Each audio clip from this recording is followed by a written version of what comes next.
The Syrian president is the lesser of two evils. That seems to be the message from Western powers to the rebels at the latest so-called Friends of Syria meeting.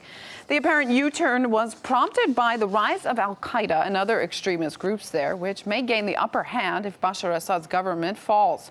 In the latest incident, dozens of innocent people were reportedly killed and tortured when radicals raided the town of Adra outside Damascus. RT Arabic brings us this report.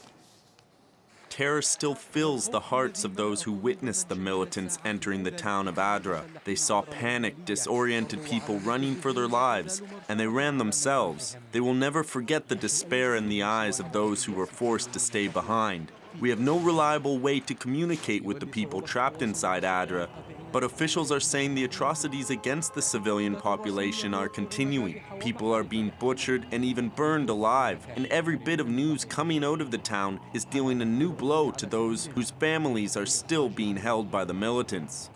Everyone working for the local authorities was to be killed, regardless of their religion or denomination. They were all taken to be killed. They took everyone, even those who supported neither the government nor the rebels. They were all either tortured, killed, or used as human shields. The things being done in Adra are unthinkable. They're slaughtering children and throwing them out of windows, and no one's doing anything about it. Syrian authorities say they have evidence confirming that massacres have taken place in Adra, Sadat, Latakia, and many other areas, which remain under the control of the armed opposition. The situation in Syria has now deteriorated to the point that international norms of combat are no longer being observed.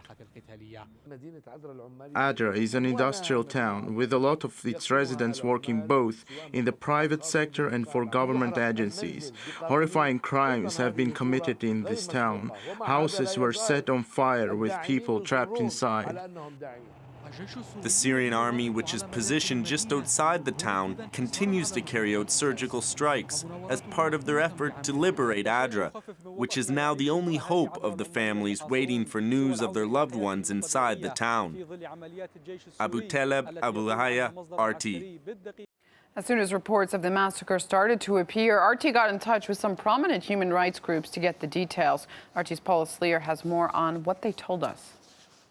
The fact is that Syria is so deep in crisis that the international community is essentially unable to do anything. It cannot even verify various mixed and partial reports that are coming from the war zone. And this is what we see happening currently with the reports that we're receiving from both Adra and Aleppo. What we are being told is that in Aleppo, the military launched an airstrike on rebel-held positions. According to local activists, at least 100 people have been killed, including some 28 children. Now, the chaos in the country has led to the rise of extremist militant groups among the rebels, and it is now essentially the extremists who are leading the way among the anti-Assad ranks. Now, many, both inside Syria and the international community, have been sounding the alarm bells from the beginning that this is what will happen.